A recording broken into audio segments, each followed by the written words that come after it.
हिजोको किसान आज कुल्ली भएको छ, त्यसकोले चाहिँ हेरेर बस्दैन, सके बन्द गरिन्छ। जबकि जग्गा नै पुगेको छैन भने हामी चाहिँ अब उडानका कुरा गर्न थालिसकेका छौँ। कुनै पनि एयरपोर्ट भनेको एकैचोटि बन्दैन, विदेशमा पनि यस्तै हो कि। हेर्नुहोस् न त, जानुहोस् न त, भोलि पठाउँछु भनेर आजलाई भन्नुभयो होइन तपाईँले?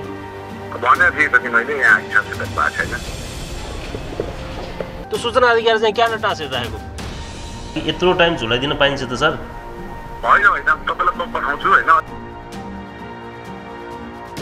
यो उद्घाटनको लागि एउटा प्लेन चाहिँ झर्ला, अहिले पनि झार्न सकिन्छ होला, तर त्यसपछि मेरो विचारमा न्यूनतम 5 वर्ष एउटा प्लेन पनि आउँदैन देखेर अहिले तपाईँको रेकर्डेड भोलि पनि रहला, यो नहटाइकन राख्नु होला। हामीले 2022 को जनवरी फेब्रुअरी मार्चभित्र 3 महिनाभित्र सबै सकिसकेपछि कमर्सियल फाइल गर्न सक्छौँ भन्ने हामीलाई लाग्छ। संसारमा यस्ता केही विमानस्थलहरू छन् जसमा अहिलेसम्म उद्घाटनको दिनमा बाहेक अहिलेसम्म एउटा प्लेन पनि ओर्लिएको छैन। उहाँहरू जान नपाउने जाँदा जहाँ पनि पाउँछ, नपाउने कुरा होइन।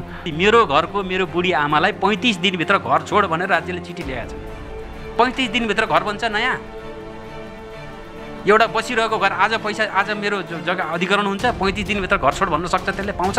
हाम्रो चियानमाथि बनाइएको एयरपोर्ट भएको हुनाले यो चाहिँ धेरै दिन तक्दैन, यो चल्दैन, यसको यो लाग्छ। यो मान्छे इतिहास मेट्न पाइन्छ, तपाईँको इतिहास मैले मेट्दिन पाउँछु? लजिकल हुनु पऱ्यो। हिटलरको पनि इतिहास मेट्न पाइँदैन क्या।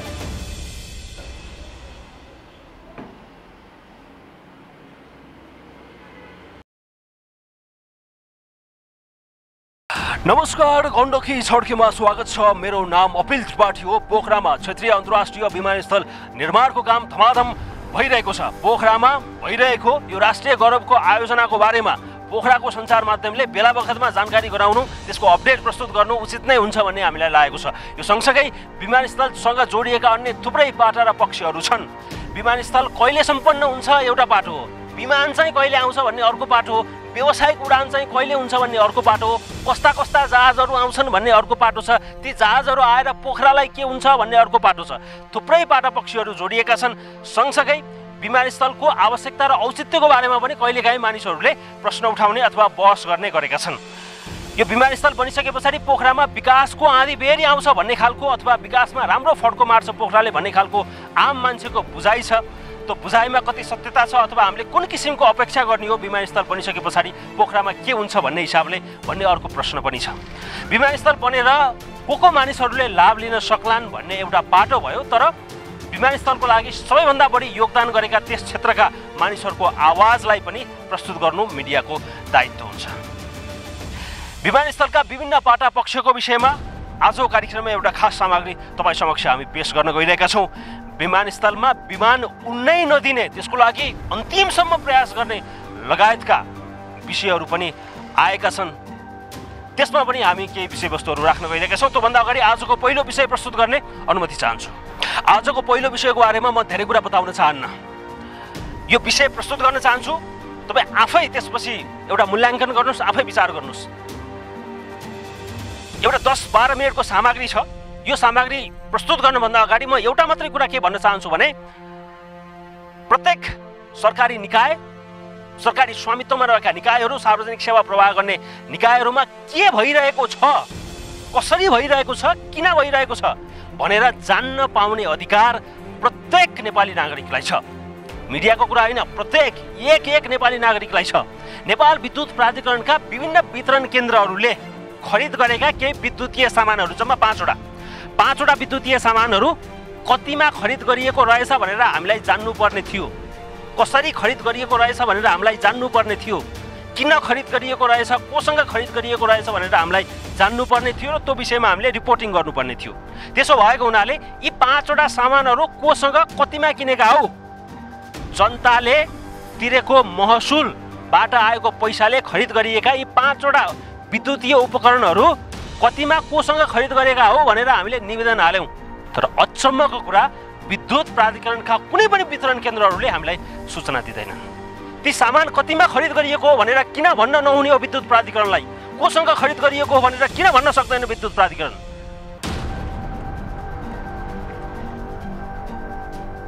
माझपाटनमा रहेको प्राधिकरणको कार्यालयमा म आइपुगेको छु। यहाँ सबैभन्दा पहिला म सूचना माग्छु र सूचना माग्नको लागि एउटा निवेदन लिएर आएको छु। यो निवेदन म यहाँको सूचना अधिकारीलाई बुझाउँछु। यो सामानहरू लास्ट टाइम चाहिँ कतिमा खरिद गरिएको हो, कति मूल्यमा कुन सप्लायर्सबाट कति परिमाणमा खरिद गरिएको हो भनेर मैले सोधेको छु। यसको लिखित मलाई जवाफ चाहियो भनेर मैले यहाँ निवेदन लेखेको छु। यो लिएर म प्राधिकरणमा जान्छु, यो पोखराको कार्यालयको। सो हेरौँ यसको जवाफ के आउँछ, त्यसपछि रमाइलो हुन्छ।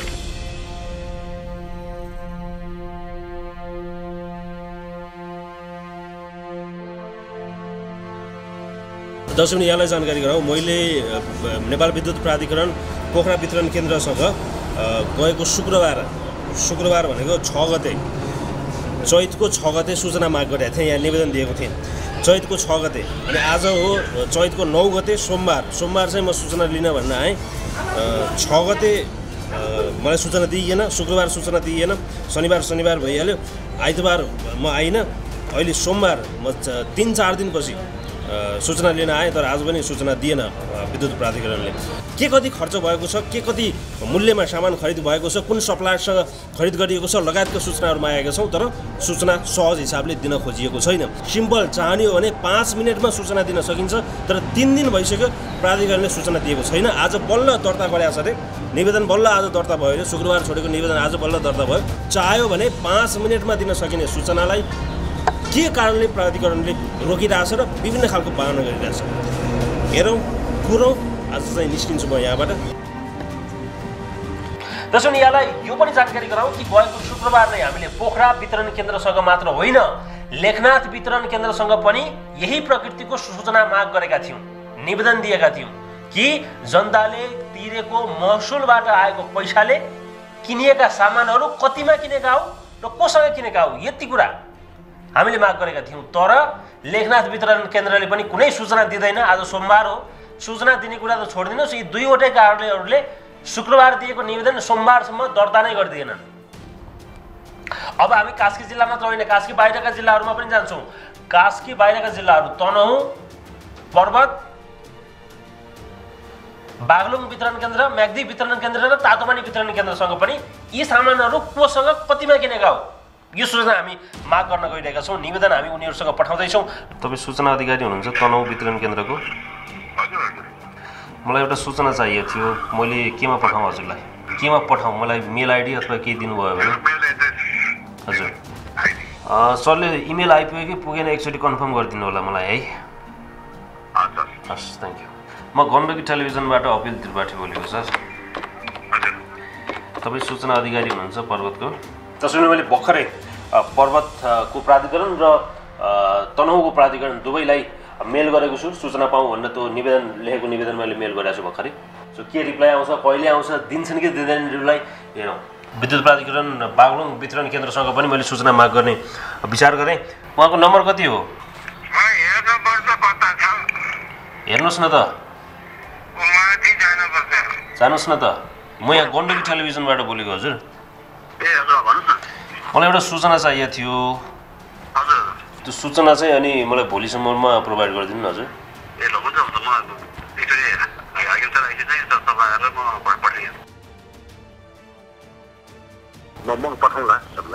कहिले पठाउनुहुन्छ सर? म अब आइतबारभन्दा पठाइदिनु हुन्छ। एउटा सेवाग्राहीलाई एउटा सेवा सामान र एउटा सेवा लिनको लागि यत्रो टाइम झुलाइदिन पाइन्छ त सर? होइन, तपाईँलाई म पठाउँछु होइन। अघि म भाइ साहबसँग माग्नु पर्यो, मैले आशा भेट्न पर्यो। भोलि पठाउँछु भनेर आजलाई भन्नुभयो होइन तपाईँले? भनेको थिएँ त मैले, यहाँ हिसाबसे भेट भएको छैन माथिमा है। म पठाउँछु केही सर। म मुद्दामा जान्छु है सर, तपाईँ यसो गर्नुभयो भने। मलाई थाहा छ यो सूचना यिनीहरूले सजिलै दिँदैनन्, थाहा छ। यी सामानहरू कति मूल्यमा कोसँग किनेका हो भनेर मात्रै सोधेको छ, यो कुरा बताउन चाहँदैनन्।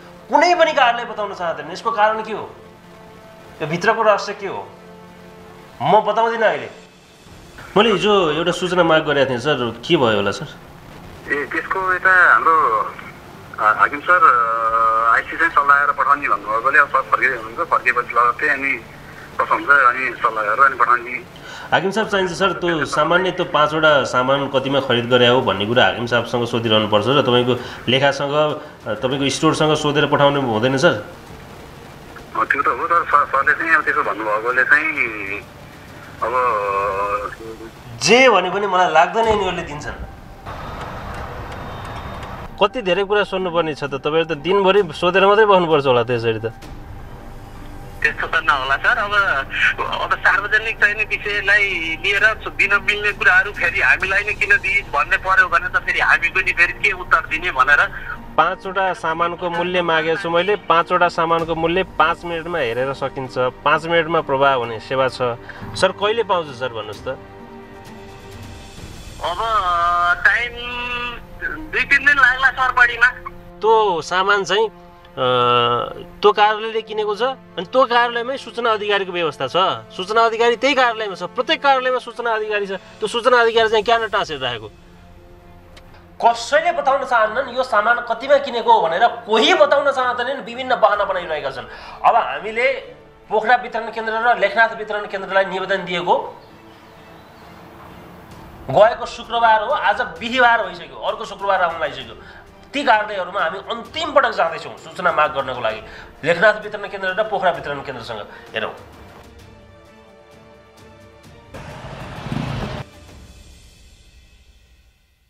पाँचवटा सामानको खरिद मूल्य कति हो भनेर सूचना माग गरेको मैले गएको शुक्रबार हो यहाँ निवेदन चढाएको। आज बिहीबार भयो। 7-8 दिन भइसक्यो। अहिलेसम्म कुनै जानकारी दिएको छैन, कुनै सूचना दिएको छैन।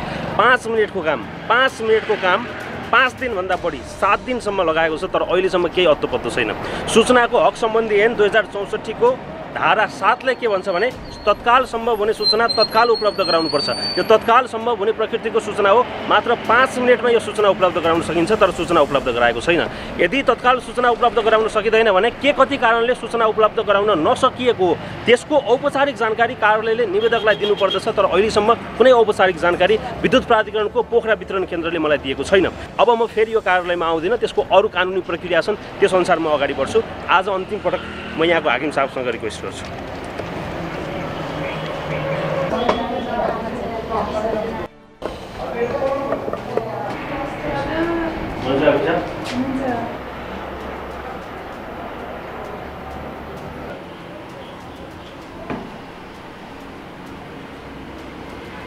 मेन सर्भिसेस हाम्रो जुन छ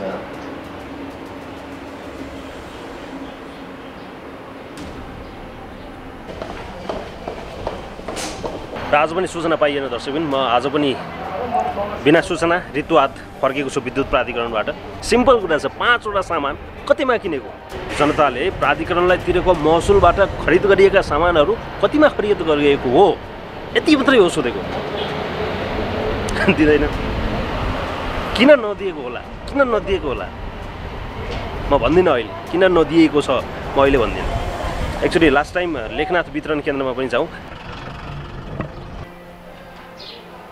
नेपाल विद्युत प्राधिकरण लेखनाथ वितरण केन्द्रमा म एक्चुअली फेरि आएको छु। आज बिहीबार हो। सूचना माग गरेको शुक्रबार हो, गएको हप्ताको शुक्रबार। आज बिहीबार 7-8 दिन भइसकेको छ।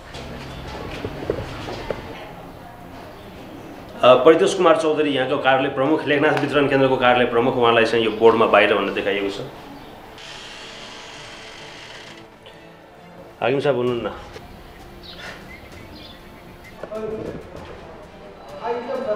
जे खालको अनुमान थियो त्यही नै भयो। सूचना पाइएन। सूचनाको हक सम्बन्धी ऐन 2064 को धारा 7 लाई विद्युत प्राधिकरणले उल्लङ्घन गरेको छ। यो कानुनको, यो ऐनको सरासर उल्लङ्घन गरिरहेको छ। र तत्काल उपलब्ध नगराएपछि के कति कारणले उपलब्ध गराउन नसकिने हो त्यसको औपचारिक जानकारी नदिएर अर्को कानुनको यसले उल्लङ्घन गरिरहेको छ। अर्को धाराको यसले उल्लङ्घन गरिरहेको छ।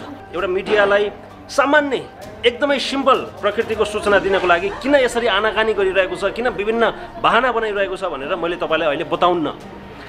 यो बताउनु हुँदैन। अहिले यो उपयुक्त समयमा बताउनुपर्छ। अहिले बताउने कुरा होइन। यो मिडियाको कुरा होइन। यो प्रत्येक नागरिकको, प्रत्येक नेपाली नागरिकको सुसूचित हुन पाउने संवैधानिक अधिकारलाई विद्युत प्राधिकरण जस्तो अर्गनाइजेसनले धज्जी उडाएको छ।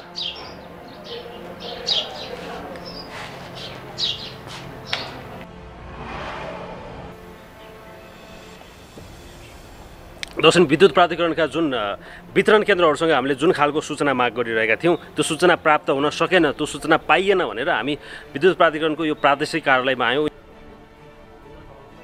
प्रादेशिक कार्यालयमा आउँदाखेरि पनि सूचना प्राप्त गर्न सकिएको छैन। जनताको महसुलबाट आएको पैसाले, जनताले तिरेको महसुलबाट आएको पैसाले खरिद गरेका सामानहरू कतिमा किनेका हो, कोसँग कतिमा किनेका हो यति सोधिरहेका छौँ हामीले। सिम्पल। तर कोही दिन तयार छैनन्। किन दिइँदैन, किन सूचना लुकाइन्छ, म अहिले बताउन्न। म अहिले यो बताउन्न। विद्युत प्राधिकरणले सूचना नदिइसके पछाडि ती सूचनाहरू जो बाहिर बजारमा समेत छरिएर रहेका छन् ती सूचनाहरू हामी एकीकृत गर्न खोजिरहेका छौँ। दर्शक आजको कार्यक्रममा नेपाल विद्युत प्राधिकरणका वितरण केन्द्रहरूको बारेमा, ती सामान खरिद लगायतका अन्य थुप्रै विषयवस्तुहरूको बारेमा हामीले रिपोर्टिङ गर्नुपर्ने थियो। तर सूचना नै नदिएपछि, अनेक बहाना बनाएर सूचना नै नदिएपछि, सूचनाको हक सम्बन्धी ऐनलाई कार्यान्वयन नगरेपछि, उल्लङ्घन गरेपछि सूचना दिएन भनेर यस्तो रिपोर्टिङ गर्नु पर्यो। आज यो रिपोर्टिङ गर्नुपर्ने विषय होइन। रिपोर्टिङ गर्नुपर्ने विषय त अर्कै छ, यो होइन। तर सूचना नै नदिएपछि यो रिपोर्टिङ गर्नु परेको। अब हामी यसमा सूचना दिएन भनेर निधाएर बस्नेवाला छैनौँ। अन्य थुप्रै तरिकाहरू छन् जसमा हामीले काम गरिरहेका छौँ, जसमा हामीले रिसर्च गरिरहेका छौँ। समय केही लाग्ला, यो आजको आजै भोलिको भोलिले रिजल्ट निस्किने र रिपोर्टिङ गर्न सकिने विषयवस्तु होइन। आजको लागि दोस्रो विषयवस्तु प्रस्तुत गर्ने अनुमति चाहन्छु। पोखरामा क्षेत्रीय अन्तर्राष्ट्रिय विमानस्थल निर्माणको काम धमाधम अगाडि बढिरहेको छ। विमानस्थलसँग जोडिएका विभिन्न पाटा पक्षको बारेमा आजको कार्यक्रममा तपाईँलाई जानकारी गराउने र एउटा छलफल चलाउने प्रयास गरिरहेका छौँ। सबैभन्दा पहिला विमानस्थल कस्तो बन्यो अहिलेसम्म भन्ने विषयमा तपाईँलाई जानकारी विमानस्थलबाट, स्थलगत रिपोर्टिङबाट हामी तपाईँलाई गराउँदैछौँ। त्यसपछि विमानस्थलका विभिन्न पाटा र पक्षको बारेमा विमानस्थलका आयोजना प्रमुख विनेश मुनाकर्मी र विमानस्थल निर्माण सरोकार समितिका संयोजक जो लेखक विश्लेषक समेत हुन् गणेश पौडेलसँगको खास संवाद प्रस्तुत गर्ने जमर्को गरेका छौँ। एकातर्फ पोखरेलीहरू विमानस्थल बन्ने भयो भनेर उत्साहित बनिरहेको सन्दर्भमा पोखरा क्षेत्रीय विमानस्थलमा विमान उड्नै नदिनको लागि तयारी गरिरहेको, उडाउन नदिने सम्मको चेतावनी आएको छ। त्यसका पनि आफ्नै कारणहरू छन्, त्यसका आफ्नै पृष्ठभूमिहरू छन्। यो सामग्री हेर्नुहोस्।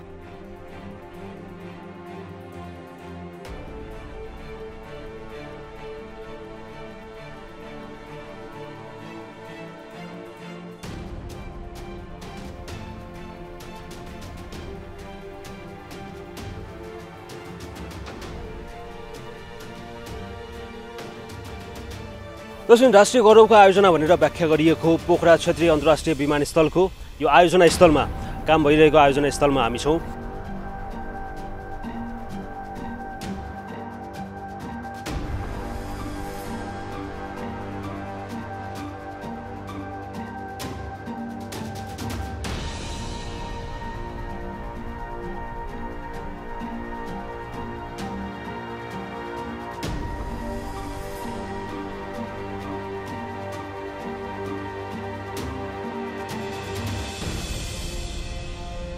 एकजना सर हुनुहुन्छ, उहाँले मलाई थोरै हेल्प गर्नुहुन्छ यो संरचनाहरूको बारेमा जानकारी गराउनको लागि। तपाईँको थोरै परिचय पाऊँ। म इन्जिनियर कृष्ण प्रसाद पौडेल, यस पोखरा क्षेत्रीय अन्तर्राष्ट्रिय विमानस्थल आयोजनामा डेप्युटी म्यानेजरको रूपमा चाहिँ म कार्यरत छु। पर अब पश्चिममा रहेको चाहिँ त्यो मेन बिल्डिङ पोखरा लेखेको भनेको चाहिँ यो हाम्रो टर्मिनल बिल्डिङ हो। त्यो टर्मिनल बिल्डिङ भनेको चाहिँ तपाईँको यात्रुहरू चाहिँ आवागमन गर्ने ठाउँ चाहिँ त्यो हो। जहाज अब टिकटिङदेखि लिएर अब जहाज उड्नेसम्म र जहाजबाट चाहिँ ओर्लिसकेपछि ब्यागेज लिएर चाहिँ बाहिर निस्किने चाहिँ एक्टिभिटीहरू, इमिग्रेसन, कस्टम इमिग्रेसनदेखि लिएर सबै कामहरू चाहिँ त्यो टर्मिनल भवनभित्र हुन्छ। त्यसै गरी त्यसैको यता साइडमा रहेको चाहिँ यो हाम्रो कन्ट्रोल टावर हो। यो अग्लो बिल्डिङ चाहिँ र कन्ट्रोल टावर बिल्डिङमा चाहिँ एटिसी एयर ट्राफिक कन्ट्रोलरहरू चाहिँ त्यहाँ माथि टपमा उहाँहरू बस्नुहुन्छ र एयरक्राफ्टसँग चाहिँ कम्युनिकेसन, पाइलटसँग कम्युनिकेसन गरेर चाहिँ जहाजहरूलाई चाहिँ ह्यान्डलिङ गर्ने, सुरक्षित अवतरण गराउने भूमिका उहाँहरूले खेल्नुहुन्छ। र त्यसैसँग रहेको त्यो 3 तले बिल्डिङ चाहिँ एटिसी अफिस बिल्डिङ हो। त्यहाँ एटिसी लगायत प्राविधिकहरू चाहिँ त्यहाँ रहनुहुन्छ। त्यसै गरी यताको हाम्रो यो 1 तले बिल्डिङ भनेको चाहिँ यो कार्गो बिल्डिङ हो। अब कार्गोहरू ह्यान्डलिङको लागि चाहिँ यो बिल्डिङ युज हुन्छ। त्यसै गरी त्यसैसँगै रहेको यो 4 तले बिल्डिङ भनेको चाहिँ कस्टम इमिग्रेसनको चाहिँ अफिस बिल्डिङ हो। कस्टम इमिग्रेसनको चाहिँ पदाधिकारीहरू चाहिँ त्यहाँ रहनुहुन्छ, उहाँहरूको अफिस बिल्डिङ हो। त्यसै गरी त्यसैसँगैको यो अर्को 1 तले बिल्डिङ भनेको स्पेसल भेहिकल ग्यारेज हो। यसमा चाहिँ हाम्रो एयरपोर्टको सरसफाइदेखि लिएर यसमा युज हुने स्पेसल खालका इक्विपमेन्टहरू चाहिँ त्यहाँ रहने गर्छन्। त्यसै गरी यताको हाम्रो चाहिँ रेस्क्यु एन्ड फायर फाइटिङको चाहिँ अफिस बिल्डिङ हो र त्यहाँ चाहिँ उद्धारकर्मीहरू लगायत हाम्रो कर्मचारीहरू त्यहाँ रहनुहुन्छ र त्यहाँ एम्बुलेन्स र दमकलहरू चाहिँ त्यहाँ स्ट्यान्ड बाई रहेका हुन्छन् र त्यसैसँगै रहेको यसको अगाडिपट्टि रहेको चाहिँ यो वाच टावर हो र यो वाच टावरबाट चाहिँ यसको नियमित अब्जर्भेसन गर्ने काम भइरहेको हुन्छ। त्यस्तो कुनै आकस्मिक दुर्घटना घट्यो भने चाहिँ अनि त्यहाँबाट चाहिँ सर्कुलेसन भएर त्यहाँबाट चाहिँ मोबिलाइज हाम्रो चाहिँ उद्धारकर्मीहरू मोबिलाइज हुने अवस्था हुन्छ। र त्यसै गरी यो हाम्रो लास्टमा रहेको भनेको चाहिँ ह्याङ्गर बिल्डिङ जहाँ चाहिँ जहाजहरूको चाहिँ मेन्टेनेन्स गर्ने ठाउँ चाहिँ त्यो हो।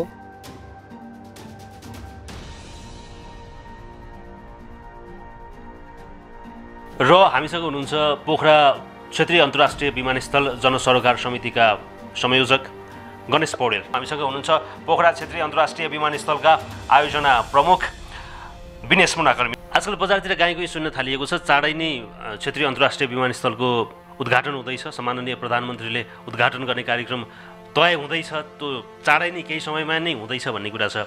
विमानस्थलको 72% भन्दा बढी काम सम्पन्न भइसकेको भन्ने कुरा छ। तपाईँहरूले विमानस्थललाई अब हामी जग्गा दिन सक्दैनौँ भनेर विभिन्न खालका आन्दोलनहरू, विभिन्न किसिमका सङ्घर्षहरू गर्नुभयो। अहिले अब प्लेन लगभग आयो भन्ने अवस्थामा पुगिसकेको छ अरे। कस्तो लागिरहेछ तपाईँहरूलाई चाहिँ? अब काम सम्पन्न भएकोमा त समग्र पोखरेलीको नाताले, यो देशको नागरिकको नाताले सुखी हुनु, खुसी हुनु राम्रै हो। तर यो 72 एक नम्बर 72 होइन, यो 60-62 हाराहारी होला जस्तो लाग्छ। अब बढाइयो होला 10%। र कहिलेकाहीँ बच्चा प्रिम्याच्युर बर्थ भन्छ नि, त्यो 9 महिना पुगेर जन्मनु र बिचमै जन्मनु र जबरजस्ती जन्माइनु, बिचको फरक बुझेनौँ भने त्यसको स्वास्थ्य पछि के होला भन्ने विषयमा पनि धेरै चिज रहन्छ। तर यो अहिले उद्घाटन हुन योग्य चाहिँ यो होइन। भित्तामा आफ्नो फोटो र नाम झुन्ड्याउन चाहने राजनीतिज्ञहरू देशमा भइन्जेलसम्म, चाहे उद्घाटनमा होस् वा शिलान्यासमा होस्, कुदिहाल्ने राजनीतिज्ञहरू भइन्जेलसम्म चाहिँ हामीले यस्तो विडम्बनाहरू बेला बेलामा देखिरहनुपर्छ। एयरपोर्ट उद्घाटन हुँदैछ अरे, चाँडै नै भन्ने कुरा हल्ला सुन्नुमा आएको छ। प्रधानमन्त्रीज्यूले खुट्टो उचालेर बस्नुभएको छ अरे एयरपोर्ट उद्घाटन गर्न भन्ने कुरा मार्केटमा बहुत सुनिन थालेको छ। तपाईँहरू उद्घाटनको तयारी गर्दै हो अहिले? तपाईँको एउटा यस्तो छ, हाम्रो कन्स्ट्रक्सन अहिले पनि हामी कन्स्ट्रक्सन फेजमै छौँ। हाम्रो काम सम्पन्न भइसकेको अवस्था छैन, त्यही भएर उद्घाटनको बारेमा त्यस्तो कुरामा हाम्रो कुनै जानकारी छैन होइन। तपाईँले माथिबाट तयारी गर्नुहोस् भन्ने खालको अनौपचारिक त्यस्तो आएको छ अरे? त्यस्तो केही पनि छैन। अब हाम्रो किनभने समय पनि जुन डेडलाइन पनि अगाडि आउँदैछ र त्यही भएर चाहिँ अब सायद यो कुरा आएको होला र हामीले काम पनि अब अहिले यो लास्ट फेजमा चाहिँ अलिक द्रुत गतिमा, किनभने अहिले पनि तपाईँको करिब 700जना म्यान पावरको हाराहारीमा अहिले हाम्रो म्यान पावर छ, काम हामी गर्दैछौँ। र जहाँसम्म लाग्छ अब हाम्रो जुन 72% काम सकिसकेको छ भने 28%मा हाम्रो 10% भनेको तपाईँको सिभिलसँग रिलेटेड कामहरू छ भने 18% इक्विपमेन्टसँग रिलेटेड कामहरू छ। अनि 72% काम सम्पन्न भएको छ भन्नुभएको छ। 28% काम सम्पन्न गर्नलाई चाहिँ 4 महिना काफी छ? 4 महिनामा एयरपोर्ट सकिन्छ?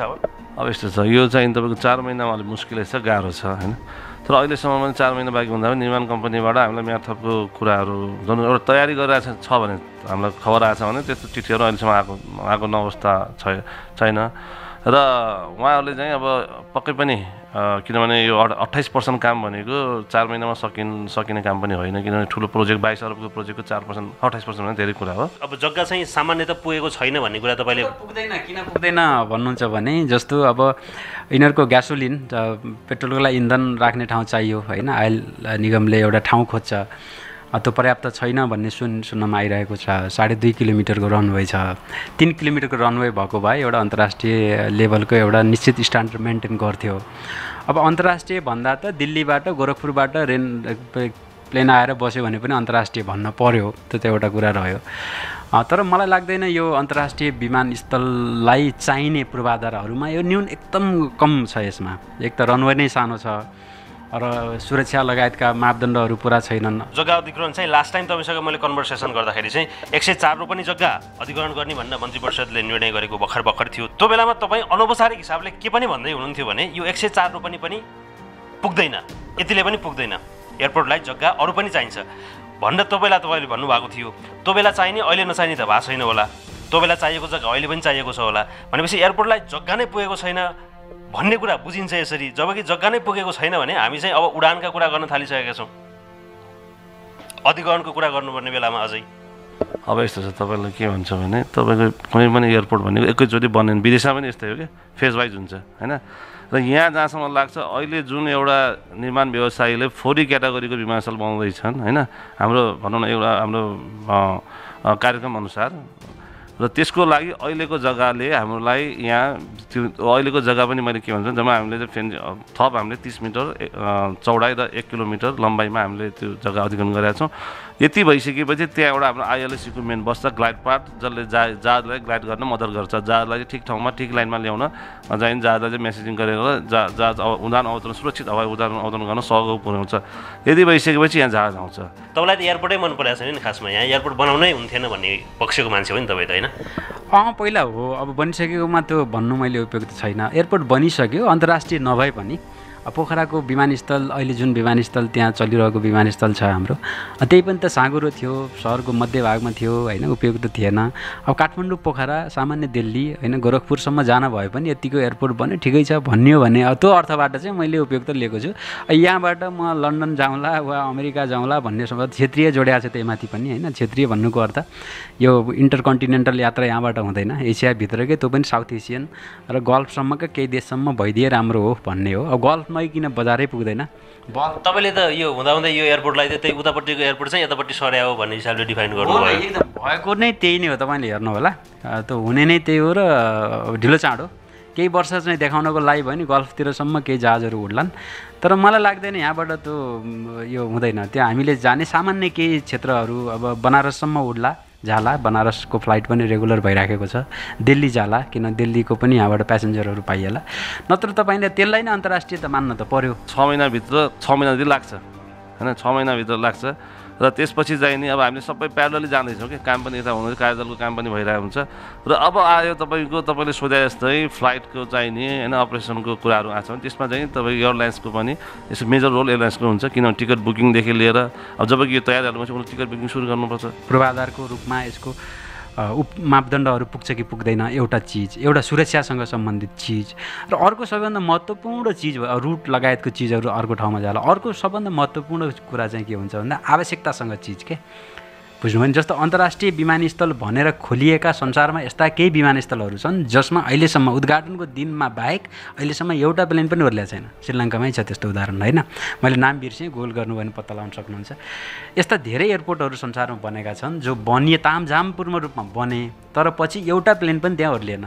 त्यो देखिएन त्यहाँ फिजिबल देखिएन गतिलो देखिएन भएन र पोखरामा एयरपोर्ट बन्नुपर्नका आवश्यकताहरू केलाई ठानिएको छ अहिलेसम्म भन्दा पर्यटनको कारणले पोखरामा एयरपोर्ट नभएको कारणले अड्केर बसेका पर्यटकहरू चाहिँ कति होलान् भन्ने चाहिँ एउटा प्रश्न छ अहिले त रमाइलो कुरा गर्नुभयो चाहिँ सही हो यो तपाईँले भने एकदम प्रश्नमै उत्तर छ होइन यो एयरपोर्ट नबनेको कारणले पर्यटक नआएका होइनन् एयरपोर्ट त छोडिदिनु बाटै नभएठ नि मान्छे पर्यटक पुगेकै छन् हो बाटो बनेपछि पर्यटक घटेका ठाउँहरू पनि छन् प्लेन उड्ने र मानिसहरू चाहिँ प्रोफेसनल ट्राभल गर्ने चाहिँ कहिलेबाट हुन्छ तपाईँ विमानस्थल सम्पन्न भइसकेपछि एउटा इक्विपमेन्टको कुराहरू पनि छ किनभने यसमा तपाईँको अरू जुन सरकारी आविष्कार जस्ता चाहिने भनौँ त्यसमा पनि के होला हाम्रो चाहिँ काम के छन् विभिन्न ILS equipment mechanical equipment electrical equipment surveillance सिस्टमहरू सबैको काम एकमुष्ट रूपमा हुने हो त्यसपछि मात्र विमान ल्याउन सकिने हो होइन किन विमान भनेको आकाशबाट आउने हो त्यही भएर यसमा के छ भने यो सकिसकेपछि भौतिक पूर्वाधार सकिसकेपछि अब हाम्रो इक्विपमेन्टको टेस्टिङ कमिसनिङ गर्नुपर्ने हुन्छ होइन इन्स्टलेसन गरिसकेपछि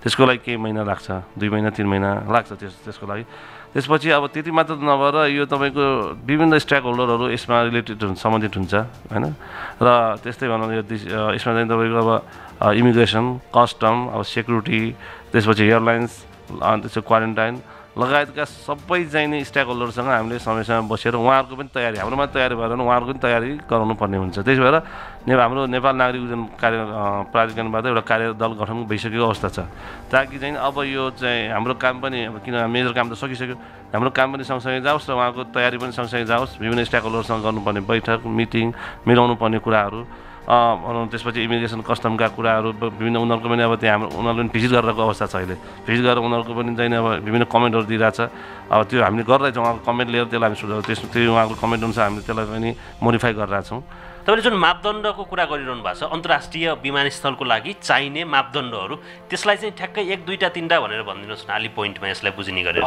यो त्यति बिग्न अथेन्टिक मान्छे म होइन तर कस्तो हुन्छ भन्दा एयरपोर्टका धेरै मानव बस्तीदेखि कति पर हुनुपर्ने तपाईँको रनवेको साइज कत्रो हुनुपर्ने अब एरोसिटी हुन्छ होइन अब कतिवटा ह्याङ्गर हुनुपर्ने जस्तो यहाँ तपाईँको उदाहरणको लागि दिनको 25वटा कतिवटा 7वटा 10वटा कतिवटा 10वटा चाहिँ जहाज आउने गर्छन् भने 10वटामा कुनै पनि जहाज बिग्रेर थन्किने सम्भावना कति हुन्छ अन्तर्राष्ट्रिय अभ्यास अनुसारको सुरक्षा मापदण्ड अनुसारको ती जहाजलाई थन्काउने ठाउँ त्यहाँ छ कि छैन बनाउने प्राविधिक यताउतिको लागि बन्ने ठाउँ छ कि छैन लगायतका धेरै खाले हुन्छन् मैले भने नि अघि चराचुरुङ्गीको कुरा गरेँ यस्ता धेरै मापदण्डहरू हुन्छन् हामीले बनाउने ह्याङ्गर कुन स्ट्यान्डर्ड हुन्छ कि होइन कुन जहाजको लागि बनाएको छौँ हामीले त्यहाँ भने चाहिँ 40 क्याटेगोरीको जहाज हामीले त्यसमा भन्नु जेट इन्जिन अब एयरबस 319 320 को जहाज एउटा यस अर्को चाहिँ हाम्रो एटिआर 2टा जहाज अर्ने खालको एटिआर एउटा र एउटा अर्को बिच क्राफ्ट 2टा जहाज अर्छ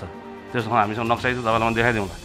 अर्को कुरा तपाईँले सोध्नुभयो यो पछि के सोध्नुभयो मैले हेलिकप्टरको कुरा गरेँ हेलिकप्टर ल्यान्ड गर्ने कुरा गरेँ तपाईँको हेलिकप्टर विदेशबाट आउने होइन इन्टरनेसनल फ्लाइट हुन्छ यहाँ हेलिकप्टरको लागि एउटा कुरा एउटा चाहिँ सर्टन हेलिप्याड भन्ने कुराहरू चाहिँ तपाईँको यहाँ रिजिट पेमेन्ट छ यदि त्यस्तो इमर्जेन्सी आयो भने त्यसलाई जहाँ पनि ल्यान्ड गर्न सकिन्छ यो कुरा र अहिले हामीसँग पुरानो एयरपोर्ट पनि छ अब त्यसलाई हामीले हेलिपोर्ट पनि विकास गर्न सक्ने कुराहरू नेपाल नागरिक उड्डयन प्राधिकरणमा छलफल भइरहेछ र यहाँ आएको खण्डमा पनि हेलिकप्टरलाई बाई ठाउँ छैन भन्ने होइन यहाँ पनि रोक्न सकिन्छ त्यही भएर हेलिप्याड अहिले यो हाम्रोमा छैन र भविष्यमा हामी बनाउन सक्छौँ नसक्ने होइन तर अहिले हामीसँग पुरानो एयरपोर्ट पनि भएको हुनाले त्यहाँ पनि हामीले हेलिपोर्ट या हेलिप्याड त्यहाँ हामी सञ्चालन गर्न सक्छौँ हेलिकप्टरको अपरेसन त्यहाँ सञ्चालन गर्न सक्छौँ।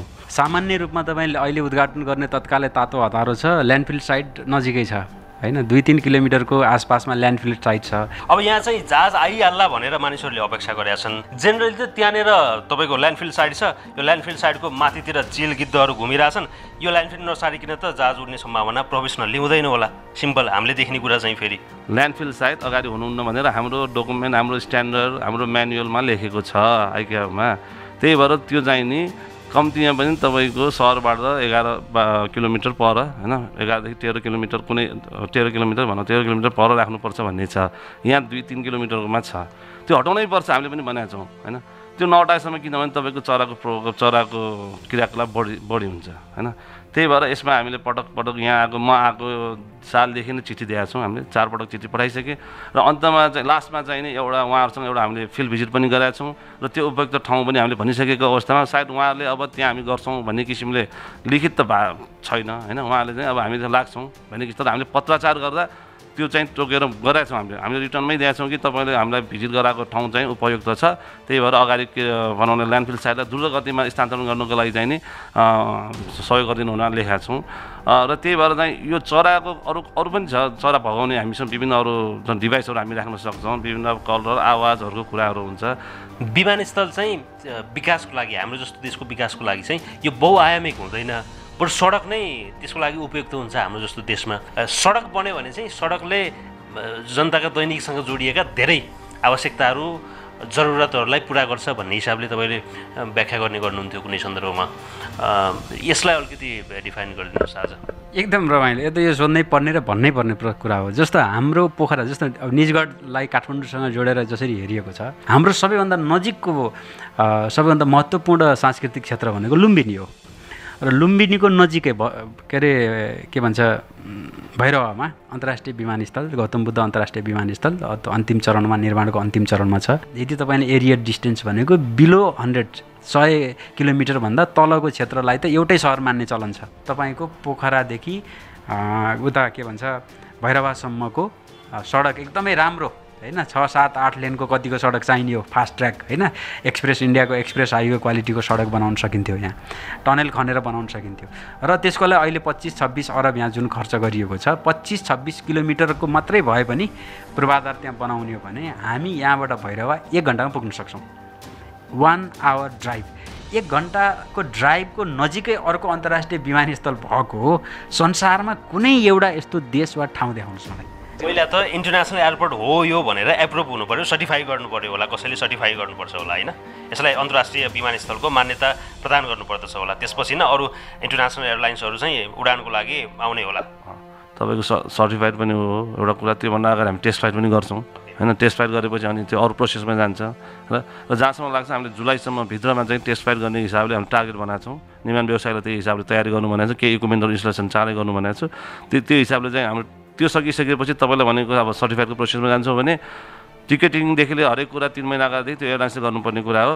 र जहाँसम्म लाग्छ मैले अब तपाईँलाई यो भनौँ न अब मैले पनि एउटा टाइम यो नै भन्न त सकिने अवस्था छैन र हामीले के सोचेका छौँ भने हामीले के एउटा लक्ष्य लिएका छौँ भने डिसेम्बरसम्म हाम्रो सम्पूर्ण काम सकाएर हामीले 2022 को जनवरी फेब्रुअरी मार्चभित्र 3 महिनाभित्र सबै सकिसकेपछि कमर्सियल फ्लाइट गर्न सक्छौँ भन्ने हामीलाई लाग्छ र त्यही अनुरूप हामी गइरहेछौँ। यो उद्घाटनको लागि एउटा प्लेन चाहिँ झर्ला अहिले पनि झार्न सकिन्छ होला पक्कै, किन रनवे छ। पहिला फुटबल ग्राउन्डमा त प्लेन ल्यान्ड हुन्थे पहिला भएका इतिहास छन् भने यसमा त पक्कै हुन्छ। तर त्यसपछि मेरो विचारमा न्यूनतम 5 वर्ष एउटा प्लेन पनि आउँदैन लेखेर अहिले तपाईँको रेकर्डेड भोलि पनि रहला, यो नहटाइकन राख्नु होला र मान्छेले हेर्ला नि 5 वर्ष आउँदैन कम्तीमा पनि। एउटा प्लेन उद्घाटनमा झर्छ त्यसपछि 5 वर्ष यहाँ प्लेन आउँदैन। अब त्यस्तै रहरले रिजर्भ गरेर रहरले आउनेलाई म भन्दिनँ, व्यवसायिक उडान चाहिँ हुँदैन।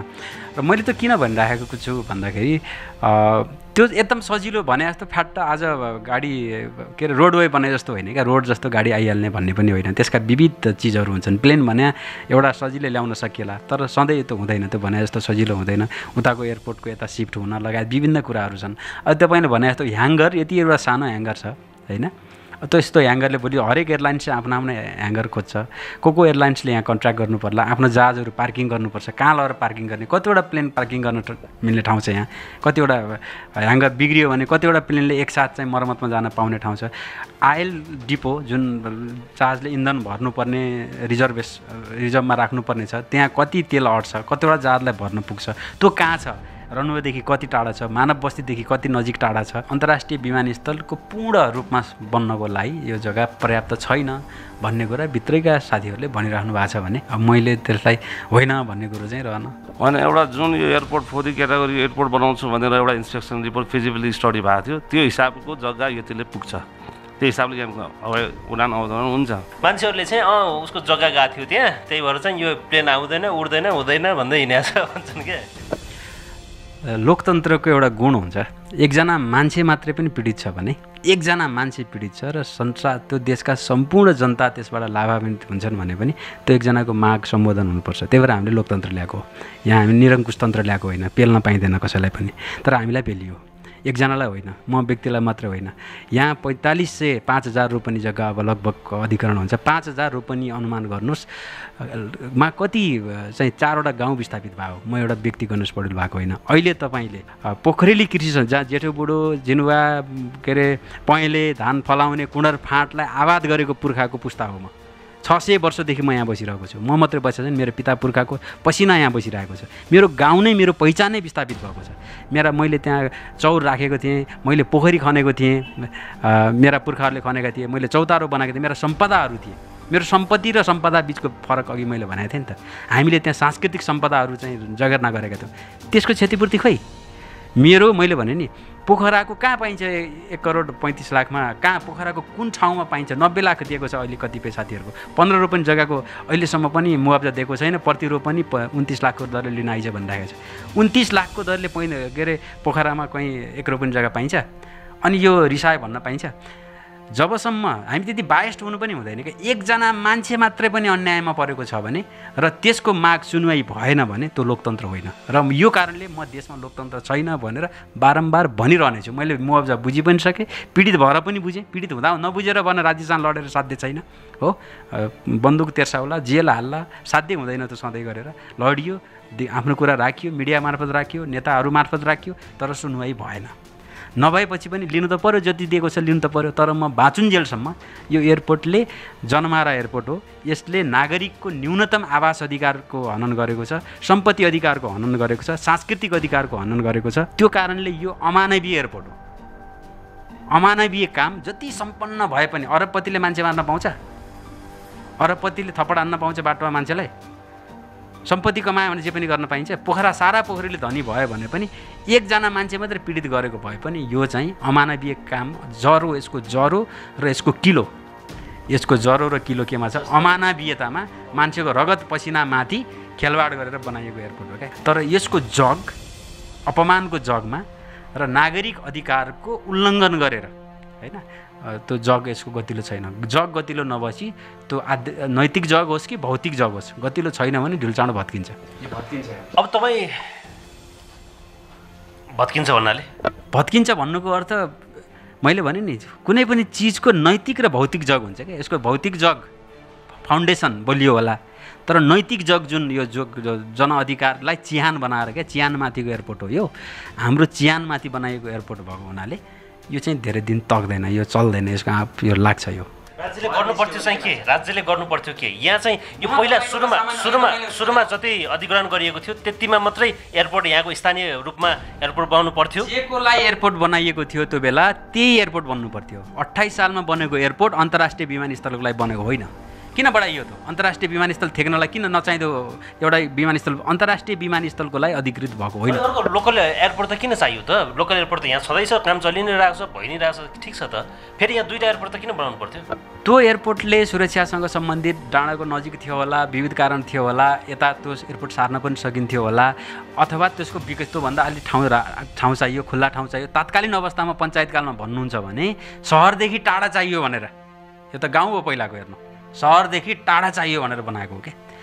उहिले 28 साल र अहिलेको 65 सालपछि काम थाले अब यहाँ अलिअलि होइन।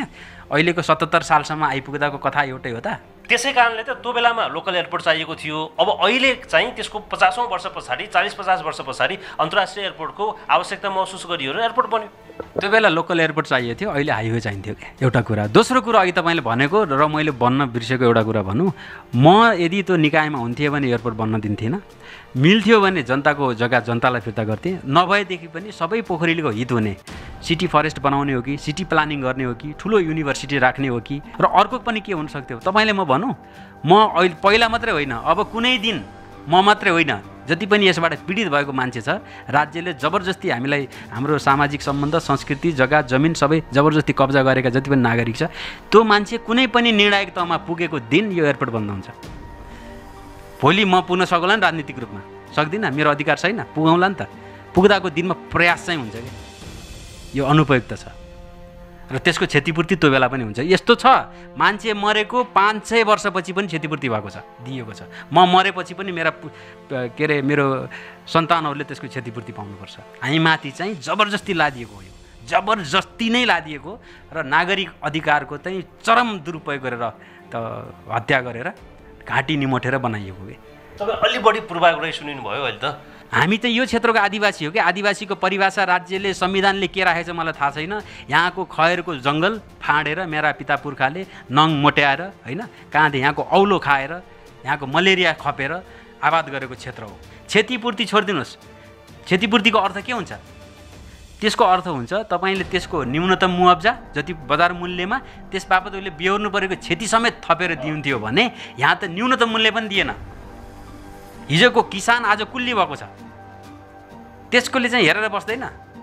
सके बन्द गरिन्छ, नसके पनि कम्तीमा म भने नि कम्तीमा त्यो बेलासम्म पनि क्षतिपूर्तिको बहस चलिरहन्छ। मुआब्जा पाए सकियो होइन क्या सर, यो कथा सकिएको छैन, सकिँदैन यो कथा। तपाईँ काठमाडौँमा तपाईँको घर भएको भए अहिले अहिले भर्खर बाटो बनाउँदा मान्छेको सांस्कृतिक अधिकार भनेको सानो चिज हो। फास्ट ट्र्याक बनाउँदा अहिले यो गलत गरिराखेको छ। हाम्रो चाहिँ खोकनाको कुरा सुन्नुभयो होला तपाईँले। मान्छेले मान्छेको इतिहाससँग जोड्यो, मान्छे इतिहास मेट्न पाइन्छ? तपाईँको इतिहास मैले मेट्दिन पाउँछु? लजिकल हुनु पऱ्यो। हिटलरको पनि इतिहास मेट्न पाइँदैन क्या, खराब हो भने खराब लेख्नुपर्छ बरु। इतिहास त मेट्न पाइँदैन नि त। अर्काले आबाद गरेको संस्कृति मेट्न पाइन्छ? कुणर फाँटको एउटा अलग संस्कृति छ।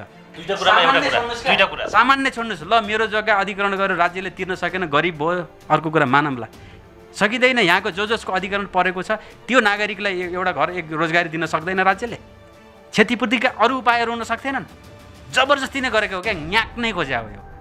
त्यसको त वाच गरेर बसिन्छ नि त। त्यसमा को नेता संलग्न छ थाहा छ? यहाँको जनप्रतिनिधि, यहाँको संसद, यहाँको मेयर, यहाँको मुख्यमन्त्रीहरू हेरिएछ नि त वाच गरी हिजोदेखि आजसम्मका। तिनको घर घर गएको हो। यहाँका प्रोजेक्ट म्यानेजरहरू, यहाँ सिडिओ भएर आएकाहरू, यहाँको मालको हाकिमहरू नाम चाहिँ टिपेर राखिएको छ नि त। इतिहासले एक दिन बदला लिन्छ र त्यो लिइ छोडिन्छ।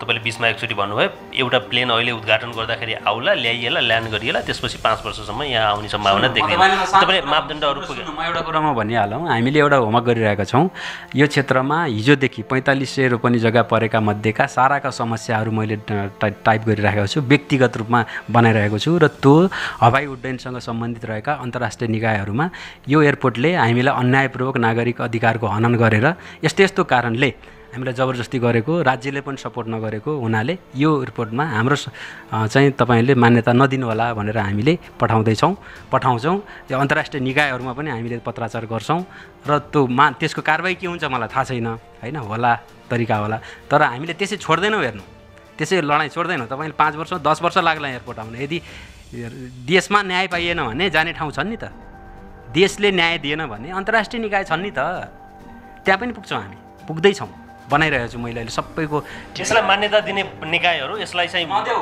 यहाँ प्लेन नपठाऊ तिम्रो क्षेत्रलाई यो अन्तर्राष्ट्रिय विमानस्थल हो भन्ने मान्यता नदेऊ भनेर मानव अधिकारको हनन गरेर बनाइएको विकास परियोजनामा अब मानव अधिकारको दुहाई दिने राष्ट्रको प्लेन आएर बस्छ यहाँ बस्न पाउँछ लेख्छौँ हामी त्यो दूतावासमा पनि जान्छौँ दूतावास मार्फत पनि त्यसको प्रमुखलाई पनि पठाउने हो कि हवाई उड्डयनसँग सम्बन्धित भएका जति पनि कार्यालयहरू छन् ती सबैमा पठाउँछौँ हामीले चित्र हाम्रो पठाउँछौँ एयरपोर्टले हामीलाई पीडित बनाएको छ राज्यले हामीलाई पेलेको छ हामी राज्यबाट पीडित भएका छौँ अनि यसका अन्य मापदण्डका कुराहरू पनि छन् यो सर्टिफाइड हुने कुरा पनि छ त्यस कारणले चाहिँ हामीलाई अधिग्रहण त होइन हामीलाई त अझ कम्पन्सेसन चाहिन्छ क्षतिपूर्ति चाहिन्छ लगायतको मागहरू र विमानस्थलका यावत कुराहरू लिएर चाहिँ यो सर्टिफाइड गर्ने जुन इन्टरनेसनल निकाय हो त्यो निकायमा हामी जान्छौँ त्यो निकायमा हामी पुग्छौँ भनेर भन्नुभएको छ यसको जवाफ त तपाईँले दिने होइन होला अब यो त सरकारले दिने जवाफको कुरा भयो यसमा केही टिप्पणी गर्न चाहनुहुन्छ सटिकमा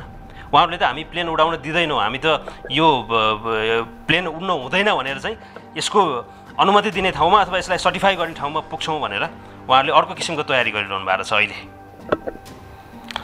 अब तपाईँसँग त्यस्तो कुरा हामीसँग त्यस्तो कहिले कुरा हामीसँग राम्रो वातावरणमा चाहिँ हामीसँग कुरा त प्लेन कहिले आउँछ भने सोध्नुहुन्छ उहाँको क्वेसन है हरेक कुराहरू समस्या थियो समस्या धेरै समाधान भयो खुसी पनि हुनुहुन्छ उहाँहरू यति पनि भन्नुहुन्छ तपाईँको कार्यकालमा यहाँ प्लेन आउनुपर्छ तपाईँ हुनुपर्छ भने मसँग कुरा हुँदैन किन हामी साथीभाइ जस्तै एउटा उहाँ सरकार समितिको अध्यक्षता भए तापनि होइन मानव हिसाबले भनौँ न व्यवहारिक हिसाबले हामीहरू कुराकानी हुन्छ तर उहाँको कुरा के छ भने अब यो उहाँको एउटा पत्र जमा मलाई जहाँसम्म लाग्छ एकचोटि यो विरोधको कार्यक्रममा उहाँले लेखाएको शब्द हो त्यो हामी यहाँ जान्छौँ उहाँ जान्छौँ जहाँसम्म अब उहाँहरू जान नपाउने जाँदा जहाँ पनि पाउँछ नपाउने कुरा होइन तर जहाँसम्म लाग्छ यहाँको अधिकांश जनता होइन जुन भनौँ न उहाँले चाहिँ विकासको लागि उहाँले के भन्नुभएको छ भने हामीले भोग्यौँ ठिक छ पीडित पनि भयौँ तर विकास निर्माण कार्यमा विकासको लागि हाम्रो पनि केही योगदान हुनुपर्छ त्यो हामीले सोचेका छौँ र हामी विकास विरोधी मान्छे पनि होइनौँ यहाँ प्लेन आउनुपर्छ प्लेन चाँडो ल्याउनुपर्छ भन्ने मान्छेहरू पनि यहाँ मैले धेरै देखाएको छु मसँग कुराकानी हुँदा र जहाँसम्म लाग्छ अब पौडेलजीले पनि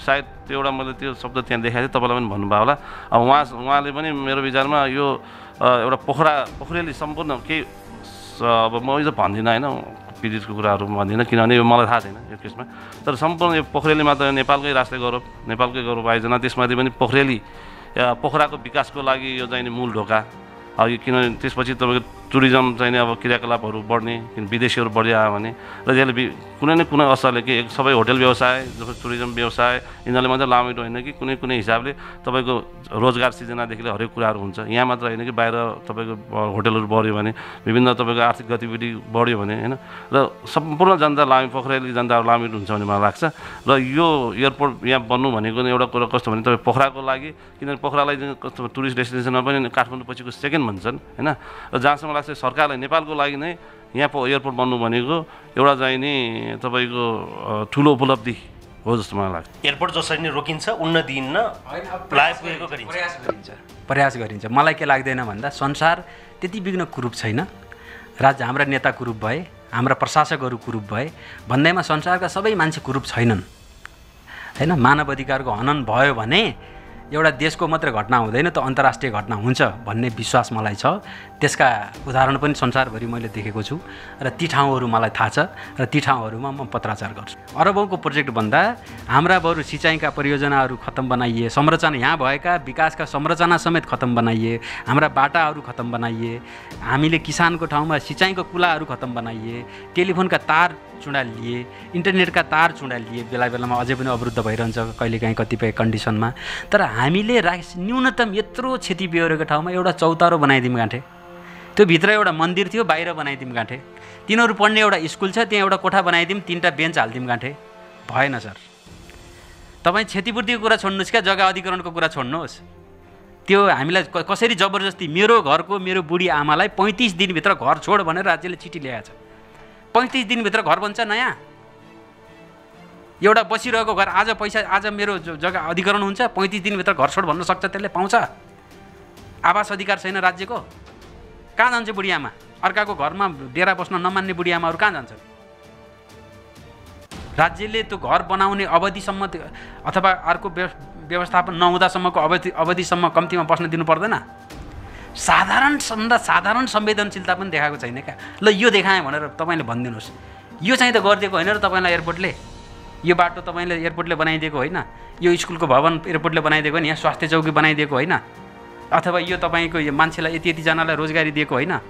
ल भन्नु नि त यो कारण दियो। ल एउटा विभिन्न मानिसहरूले हामीलाई के खालको प्रतिक्रिया दिएका थिए भने उहाँहरू पीडित हुनुभयो, राज्यले उहाँहरूलाई पीडित बनायो, यो परियोजना अब यहाँसम्म आइपुग्यो, यसलाई भाँजो हाल्ने काम नगरिदिनुहोस्, अब सही दिनुहोस्, अब हामीलाई पनि हेरिदिनुहोस्, अलि सामाजिक जस्तो बनिदिनुहोस्, अलि सोसियल बनिदिनुहोस् भनेर विकाससँग जोडिएको हुनाले अब सही दिनुहोस् हजुर भनेर तपाईँहरूलाई अनुरोध गरेका छन् क्या मान्छेहरूले। सबैले गर्नुहुन्छ। हामीले एउटा भनिदिनु पऱ्यो नि त, तपाईँ यति चर्चित मिडियाकर्मी हुनुहुन्छ, अरू धेरै मिडियाकर्मी साथीहरूले पनि मसँग गफ गर्नु भएको छ।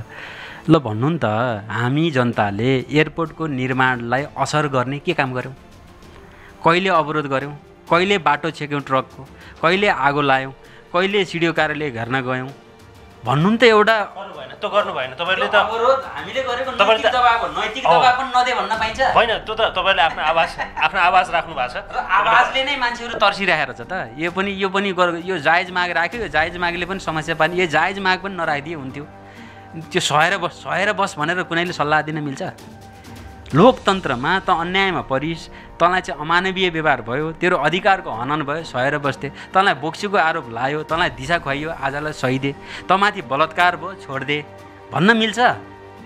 क्षतिपूर्तिका सम्भावना सकिएको छैन क्या अझै पनि। जग्गा अधिग्रहण भयो, मान्यौँ क्या, दियौँ न त, हामीले पास गरेर दिइछ, मैले दिइसकेँ। क्षतिपूर्तिका अनेक तरिकाहरू छन् नि त। म जग्गाकै क्षतिपूर्ति लिएँ, मलाई नै चाहिन्छ। जग्गा नपरेको मान्छे नि त पीडित छ नि यहाँ एयरपोर्टबाट, तिनीहरूले पनि त क्षतिपूर्ति चाहनु पऱ्यो नि। सामाजिक माग राखेका छौँ क्या हामीले, व्यक्तिगत माग गरेको छैन क्या, त्यही पनि पुरा छैन। त्यति त पुरा होस्। गण्डकी सड्के आजको लागि यति नै। अब हाम्रो अर्को हप्ताको कार्यक्रम हेर्न नभुल्नुहोला। गण्डकी टेलिभिजन हेर्दै गर्नुहोस्। म लगायत सम्पूर्ण टिमलाई बिदा दिनुहोस्। नमस्कार।